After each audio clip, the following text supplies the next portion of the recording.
make sure that you have the Photon package installed. And we can do that by going to the asset store and locate the free package for this tutorial, and then go ahead and import it to your project. And then once we have it imported, what I did was I created 2 separate folders for scripts and sprites. So I'm going to go ahead and create a sprite by going to assets, create sprites, and we're going to just make a simple square. This square is going to be the base for our floor as well, but we can drag this into our hierarchy and rename this to player. And then once we have that done, let's go ahead and add a collider. This is going to be used to detect collisions, and we need a rigid body as well. Alright, and when you have the Photon package installed, go ahead and import Photon view. This is very important for networking purposes. And go ahead and get the transform view. You can do classic, or you can do the newer one. We're just going to go ahead and go with the classic, and then we're going to get the Photon rigid body 2D view. There's nothing really specifically different with the transform view classic and the newer one. The only difference is we have these extra options. For instance, if I synchronize the position, which will synchronize our position over the network, and I can change the teleport distance over here. So let's continue on. We're going to go ahead and also drag our components into the observable components, and these are used because they make it easier. What they did was they have an icon observable. It's an interface, and the only thing that can ever be put into this observe components tab is with any class or any script that has any class that has the icon observable. So let's go ahead and create a script, a C# script. Make sure we make that into our scripts folder, and then we're going to go ahead and call this player movement, just so we can get our basic movement going. But before we actually get into scripting, we want to make a simple level so that we can actually move around. I just dragged in this square once again, and then I'm going to stretch it out just so it can give us some variance. Or not variance, but just make the level look completely different from the square. And in terms of variance, I mean, we can stretch it out to different lengths. Alright, so now that we have our simple level, let's change our player color to something more unique. And now we can actually script. So let's open up our script in Visual Studio, and let's create a private variable. One thing that we need to watch out for is right here, new behavior script. Sometimes when we create a script, Unity doesn't properly do everything for us, so we have to change the public class name from new behavior to our class name or our script name. So we're going to create a private float called X. This is going to be our use for the movement, and for example, we're just going to say X is equal to input.getAccess. So input is a class that contains a lot of useful things for input. For example, if we back out here, we have getKey, which we can get any type of key we want. For instance, keycode dots, and we have all these options right here. Pretty much every single key on your keyboard. Then we also have getAccess raw, which I'll explain probably later. Then we have getButtonDown. GetButtonDown is used in our input manager that we can go and locate in Unity. GetMouseButtonUp and GetMouseButtonDown. So we have different events for the mouse button. So input.getAccess horizontal.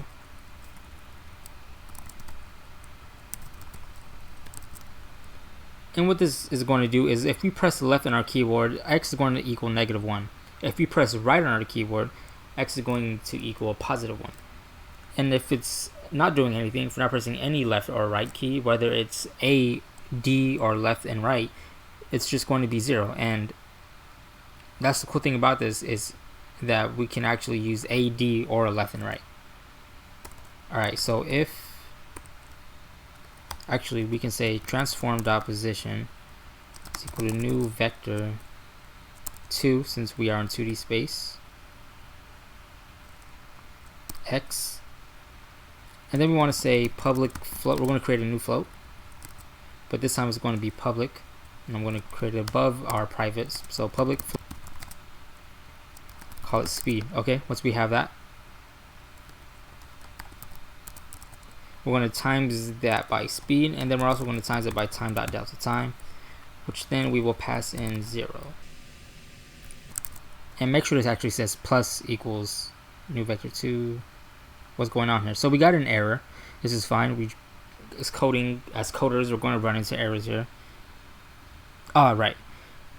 Transform.position is actually vector 3, and it doesn't matter what space we put our game into.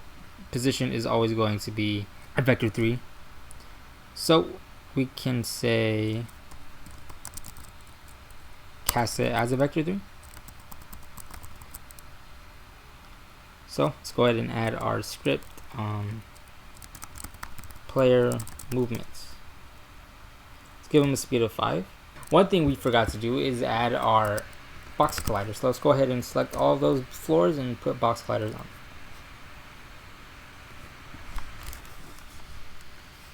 There we go. So we are able to move, and if I were actually move off, I would fall. As you can see, I had a slight rotation before I fell off there. If we don't want that rotation in there, we can simply go in here and freeze our Z rotation. Alright, so we have our base movement going on. Well, what's the next step? We could add jump in here, which we probably will do right now. So what we're going to say is if input.gets button down, and we're going to name this jump. Then we want to get our rigid body.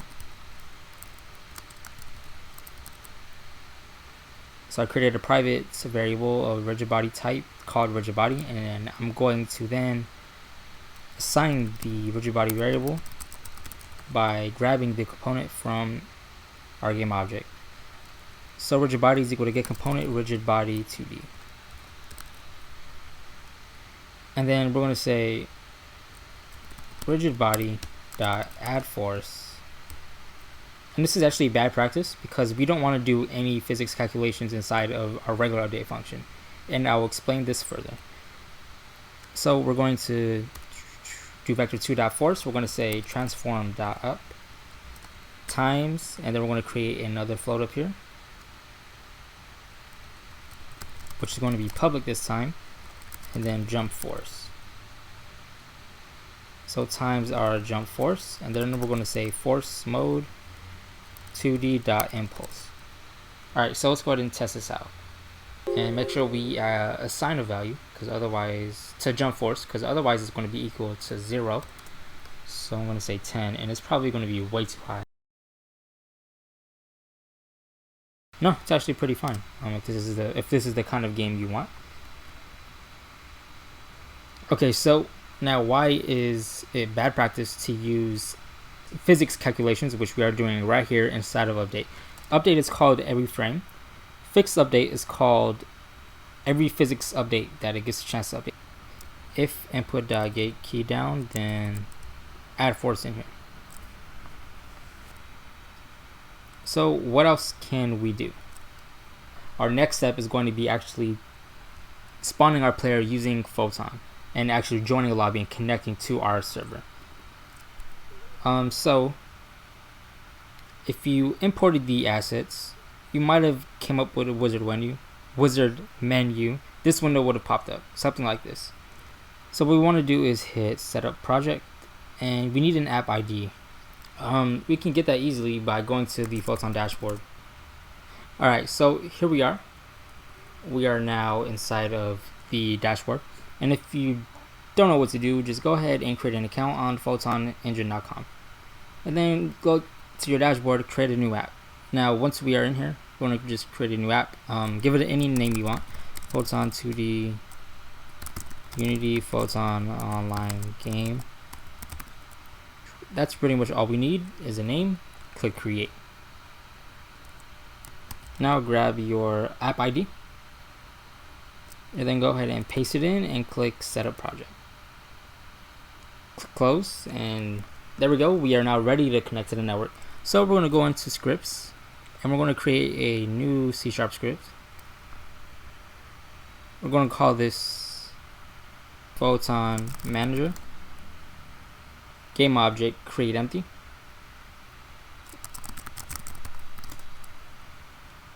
Call it game manager to the script, and we're going to replace model behavior with pun model behavior callbacks. And the way we get that is we go up here to our usings and we say using pun photon dot pun, and with that we are able to get photon, actually I think it's pun behavior callbacks, model behavior pun callbacks, and this will give us every callback that pretty much Unity has plus the model behavior callbacks. Step 1 is actually saying photon network dot connect using settings, and that will automatically connect us to the server. Boom, we're done. We are inside. Now what's our next step? Public override void join unconnected to master. There we go.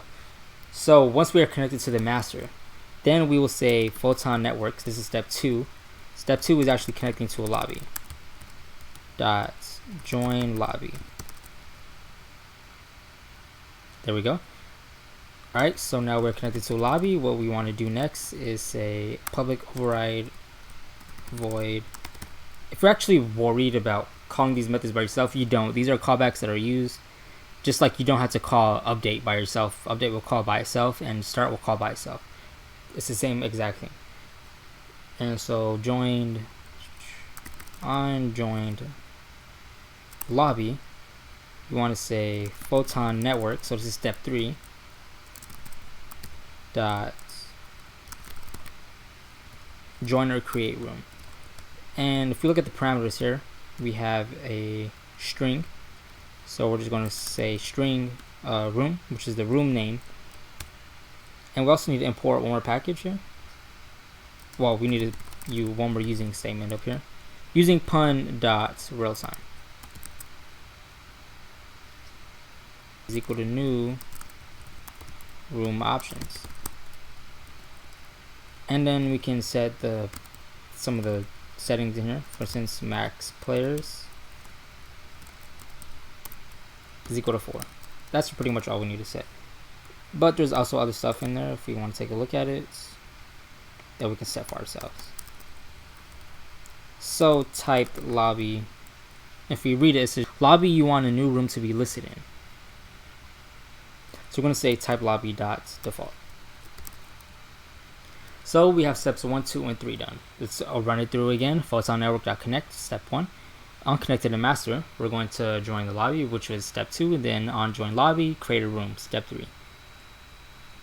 Alright, so we have that done. What I'm going to go ahead and do here is we're going to change squares here, the names rather, to floor, just so we're not confused. And then what we're going to do is go ahead and drag our player as a prefab, but we're going to make this prefab under Photon Unity networking and inside of this resources folder. So if we drag this player in there, we're going to create a prefab. That's called our prefab player, if you want to call it that. We can actually get rid of this update method here. We're going to get another callback. We're going to say void, if you can guess this, you're on the right track. On join the room, then we're going to say Photon network dots instantiate. Step 4, I believe. We're just going to give it the transform.position and quaternion.identity. And we can actually set it to different spawn points if we wanted to, which I don't see why not. We can do that. If we want to give it like a random range, so nuke vector 2, I hope it takes this. Random dot range between, let's see here. Let's give it the same height. So let's say from -8, if we look at the inspector, to, what was that, 10? Yeah, we'll just say to 11. -8 f to 11.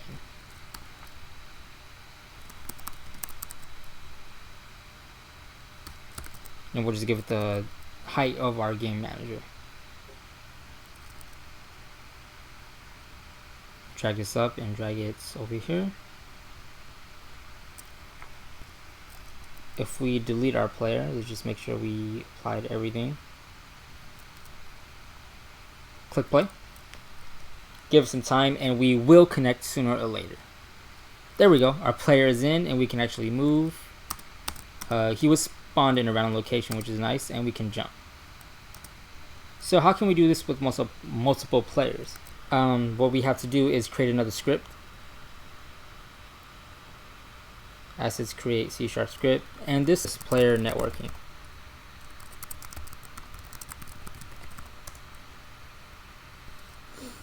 Awesome. So what we're going to do here is create a public model behavior array, call it scripts to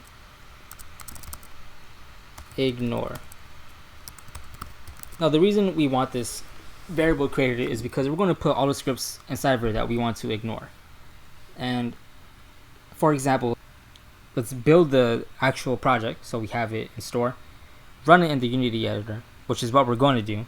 And that's going to spawn our first player. And then with that build that we created, we open that in a window, and that's going to spawn another player.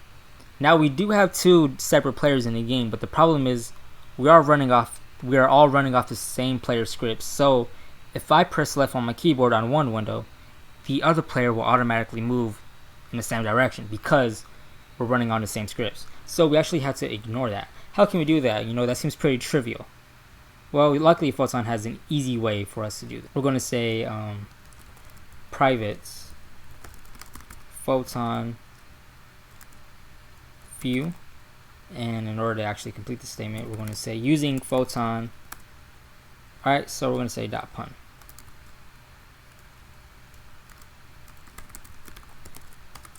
Then we're going to call it just Photon view. Photon view is equal to get components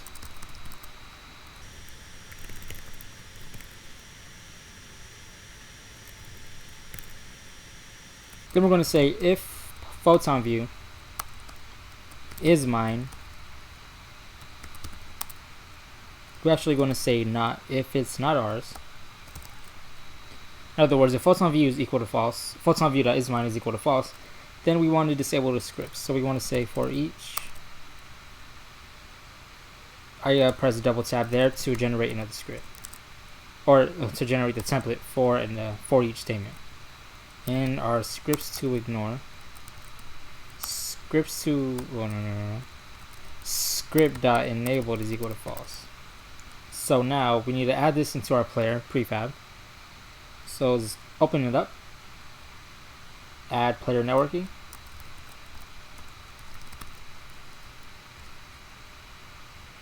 Scripts to ignore, let's add this in here. And why not ourselves?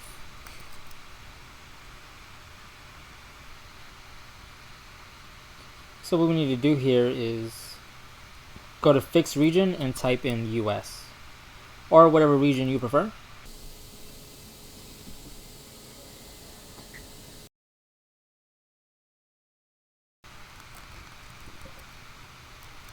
Alright, as you can see, we're in a game and I can move and the position actually syncs properly. but it does seem kind of laggy. And just to, let's see, demonstrate this better.